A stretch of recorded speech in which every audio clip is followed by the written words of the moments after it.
Bonjour, écoutez, M. McNicol, c'est M. Fortin. Monsieur Fortin, je m'excuse, je ne vous place pas. Vous m'aider?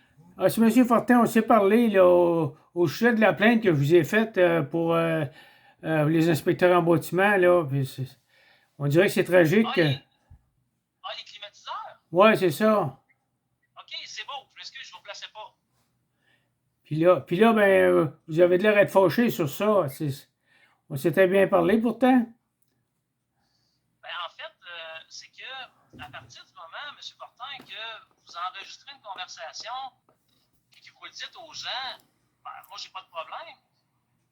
Vous enregistrez les gens, vous leur dites, je trouve ça transparent, je trouve ça honnête. À partir du moment que vous enregistrez quelqu'un et que vous lui dites pas et que vous vous servez de ça pour faire votre propre promotion ou pour dénigrer leur travail, bien là, vous avez utilisé leur voix pour dénigrer leur travail sans leur consentement. Honnêtement, je l'ai écrit dans mon message, je trouve ça hypocrite. Ben, je m'en Et moi, je suis excuse. une personne très transparente et ça n'a pas passé. Et présentement, vous avez dénigré l'Association des inspecteurs en bâtiment du Québec qui représente 550 inspecteurs qui font aux alentours de 60 000 inspections par année pour protéger le public. Et là, vous dites que parce qu'il y a des inspecteurs qui ont oublié peut-être ou qui ne le savaient pas ou peu importe la raison, qu'eux se retrouvent à être mis sous le joug de votre quête de visibilité. Et les autres, ben, c'est préjudiciable parce que les autres se ramassent avec une personne qui dit qu'ils ne sont pas bons, alors qu'ils sont jugés sur quelque chose, en fait, sur un seul point de l'ensemble de leur inspection. Moi, je trouve ça dégueulasse. Et assurément que je ne laisserai pas aller faire ça. Fait que soit que vous vous rétractez, soit que vous allez payer les conséquences. Mais est-ce que je comprends pas, je vous ai tout simplement dit ce qui était très important, parce que j'ai fait la même affaire avec j'ai fait les agents d'immeuble, j'ai contacté, j'ai eu même une vidéo avec l'avocat, puis l'avocat était consentant lui aussi. Il m'a bien expliqué que Oui, les agents d'immeuble allaient prendre. remarquez la notion. Il avait dit l'avocat était consentant. Ben, Présentement, non, non, il vous était avez consentant, agi sans le consentement. non, il était consentant à avertir tous les agents d'immeubles. Comme vous avez dit, je vais avertir les inspecteurs en bâtiment des problèmes que ça occasionne, parce que j'ai beaucoup de clients qui ont des gros problèmes à cause de ça, M. McNicol. Les clients Je le ont des comprends, M. maisons, Fortin. puis ils sont obligés de revendre des maisons parce que ils savent pas qu'on peut plus mettre de gaz R22 dedans. C'est Oui, simple M. pourtant. Fortin, je le comprends. Et à ce sujet, j'ai tout de suite, la journée même, envoyé un communiqué à l'ensemble de mes inspecteurs pour les informer de la chose. N'oubliez pas, rappel important, le gaz R22 et tout ça. J'ai envoyé un rappel à tous. Tout le monde l'a eu. Après ça, dans l'infolettre, tout le monde a reçu aussi un avis. Fait que moi, j'ai voulu vous aider. Et de votre côté, vous, ce que vous faites, c'est que vous nous faites passer pour des pas bons, alors que c'est un seul point d'inspection sur des centaines de points qu'on fait sur les bâtiments à chaque année. Nous autres, les inspecteurs, là, est-ce qu'on va appeler les frigoristes pour leur dire à chaque fois qu'on voit une mauvaise installation, comment ils sont pas bons? Ben non, ça se peut que sur cette installation-là, ils l'ont échappé, mais que le reste, ils font un bon travail. Mais on pourrait taper, nous autres, sur les frigoristes, là, parce qu'on en voit des centaines par année de malfaçons sur les installations. Mais on ne fait pas ça parce qu'on sait que c'est pas seulement, c'est pas l'ensemble de leur ouvrage qui est pas bon. On ne va pas sur le YouTube dire les frigoristes, c'est pas bon parce qu'il y a des fois qui ont oublié quelque chose. Ça ne se fait pas, c'est de dénigrer la profession. Bon, est-ce que vous avez fini, là? Je peux continuer? Moi, Oui, j'ai pas voulu dénigrer les inspections des toitures, les inspections. La seule affaire que j'ai voulu vous mettre en garde, j'ai voulu vous mettre en garde que c'est important, le R22, d'aviser les clients. Puis quand une maison et le client est pour acheter cette maison-là, c'est très important de lui dire, écoute, tu achètes ça dans 1 an, 2 ans, tu peux être obligé de remplacer ton système de chauffage, tu vas avoir des problèmes parce que j'ai appelé Multiprêt. Multiprêt, ils ne veulent pas prêter de l'argent. Quand le gars n'a pas payé 80% de sa maison, il n'a pas donné 20% sur sa maison de 500 000, il n'y en a pas beaucoup qui donnent 100 oui. 000. Fait que le client, il est pris pas de prêt. Monsieur Fortin, Multiprêt ne prête pas d'argent. Non, mais Multiprêt, c'est un courtier. ils font affaire avec des banques, puis les banques ne veulent pas prêter de l'argent. Ben, en fait, il faut faire attention. j'ai moi-même été pendant près de 10 ans là, spécialiste en financement hypothécaire. Je l'ai enseigné d'ailleurs au cégep en formation continue à Garneau. L'institution financière pourrait financer pour une thermopompe là, si le solde sur la maison, en fait, l'équité sur la maison est correct. Là. Je veux dire, c'est sûr que si la personne a financé à 95%, mise de fonds minimum, non, il n'y aura pas de possibilité là, de réemprunter. L'hypothèque a déjà été fermée, mais une personne qui a déjà une équité pourrait. Là, oui, faire attention, là, c'est pas aussi large que. Non, mais c'est ce qu'il m'a dit, c'est ce qu'il m'a dit, le monsieur de Multiprêt. Il m'a dit, monsieur Fortin, si le client il a pas donné 20% d'acompte sur sa maison, il ne pourra pas avoir de financement. Fait que là, ce client-là, il est pris pour remplacer sa thermopompe, puis il n'y a pas le 10 000 ou le 15 000.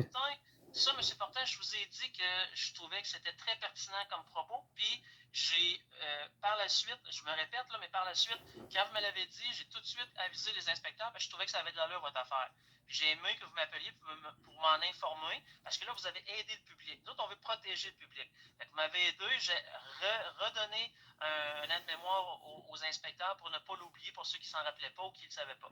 Maintenant, à partir du moment que ça s'est fait, bien, je pense que la quête peut s'arrêter là, mais là, de commencer à appeler tout le monde, puis de faire paraître l'IBQ, les inspecteurs, pour des pas bons, c'est pas tout le monde qui va faire la distinction entre le fait que ce soit juste le R22 ou que ce soit l'ensemble des thermopompes. Présentement, là, moi, je reçois plein d'appels de gens qui me disent « Danny, as-tu vu? Ils parlent de vous autres, puis ils disent que vous n'êtes pas bon, puis c'est ça. » Je n'ai pas dit que vous n'étiez pas bon. J'ai pas dit que vous n'étiez pas bon, M. McNicol. J'ai tout simplement mentionné que c'était important de vérifier la plaquette pour le R22. Je n'ai pas dit que vous n'étiez pas bon, les inspecteurs en bâtiment. J'ai dit que c'était important de vérifier la plaquette R22 pour les futurs acheteurs, puis de dire aux clients, ben écoute, demandez que le système soit remplacé. C'est tout simplement Fortin, pas être...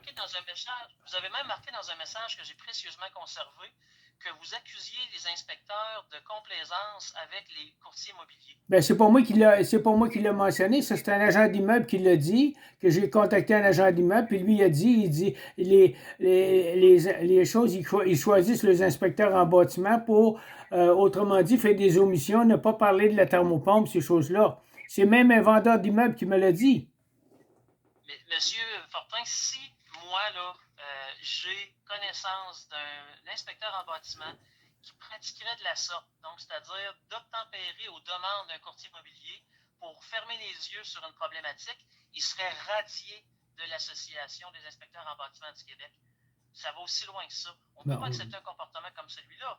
Donc, présentement, dans la lettre que vous m'avez envoyée ce matin, là, vous avez écrit, puis je l'ai marqué dans le courriel que je vous ai envoyé en réponse, que vous accusiez les inspecteurs de ce type de tromperie. Ben, c'est pas moi, c'est mentionné même sur votre site Internet. Il y a des gens qui l'ont mentionné sur votre propre site Internet à IBQ. Qu'il y a des inspecteurs qui ne l'ont pas mentionné. C'est pas moi, ça. Il y en a plusieurs témoins qui l'ont mentionné. Moi, ce que je veux, M. Fortin, c'est que le public soit protégé. Je travaille là-dessus depuis en 2003, je suis dans le domaine de l'immobilier, à protéger le public. Je veux continuer à protéger le public. Je pense que votre quête pour informer les inspecteurs d'un oubli est très, très louable. Puis ça, j'ai accepté de participer avec vous. Ça, je vous l'accorde et je me porte là, à vos côtés là-dessus. Cependant, je pense que les moyens que vous utilisez pour faire connaître ça en enregistrant les gens à leur insu, ce n'est pas une bonne façon de faire. Je pense que ça fait ressortir du négatif sur les inspecteurs, c'est ce qu'on ne veut pas. Je pense que vous êtes une personne sensée, de raison, je vous entends, vous semblez intelligent. Je pense que vous allez être d'accord avec moi que de retirer ça, ça serait juste être bon joueur. De ce côté-là, nous autres à la IBQ, on cesse toute autre démarche pour vous faire retirer ça. Ça ne vous coûte pas un sou, puis tout le monde est heureux. Ben, est-ce que vous allez m'envoyer une copie de votre lettre que vous avez envoyée à tous les inspecteurs en bâtiment pour me confirmer ça, que ça a été bien fait? Oui, je peux vous envoyer Parce que moi, je vais avoir une copie comme de quoi tous les inspecteurs en bâtiment ils ont été bien avisés qu'il fallait absolument que le système de chauffage il soit changé après 10 ans, M. McNicol. C'est juste ça, je demande, pour protéger mes clients. En fait, nous, on ne demandera pas que le système de chauffage soit changé après 10 ans parce qu'il n'y a rien qui indique à un inspecteur, à moins d'une inspection poussée, que le thermopompe n'est plus bon. moi, ce que j'ai envoyé aux gens, c'est de les aviser que si la fiche signalétique indiquait qu'il y avait du gaz R22, qu'il fallait que les gens soient informés qu'ils ne pourraient pas être réparés s'ils étaient endommagés. Ça, c'est ce qu'il faut que les gens soient conscients et au courant. Mais nous, là, comme inspecteur, on est un généraliste. On ne peut pas décider si le thermopompe est bon ou pas, au même titre que je ne dirais pas si, exemple, là, je sais pas moi, la balieuse centrale est en fin de vie ou quoi. Là, c'est pas notre mandat. Là. Nous autres, l'appareil fonctionne quand on est là ou pas. Maintenant, s'il y a des indices de déficience, on va l'indiquer. Mais pour le reste, c'est pas le travail de l'inspecteur. Ça ne l'a jamais été. C'est dans aucune norme de pratique de déterminer si l'appareil doit être remplacé ou pas. Ça, c'est pas le mandat de l'inspecteur. Monsieur McNicol, c'est pas le mandat de l'inspecteur, mais le client, moi, que j'arrive chez eux, là, puis que ça fait 2 ans qu'il a acheté sa maison, puis il n'est plus capable d'avoir de prêt à cause qu'il a été mal informé, c'est d'informer le client, d'exiger que la thermopompe soit changée parce qu'elle est à remplacer. Un char de 500 000 km. L'inspecteur ne peut pas l'exiger, M. Fortin. Qu'il fasse signer au client, qu'il a bien mentionné, parce qu'il va être mal pris, ce client-là. Tous les clients, ils ont été mal pris. Après 1 an, 2 ans, ils ont acheté les maisons, puis les clients, ils ont plus 10 000 12 000 pour remplacer les machines. Ils sont vraiment dans une mauvaise situation financière. C'est à vous autres à protéger le client.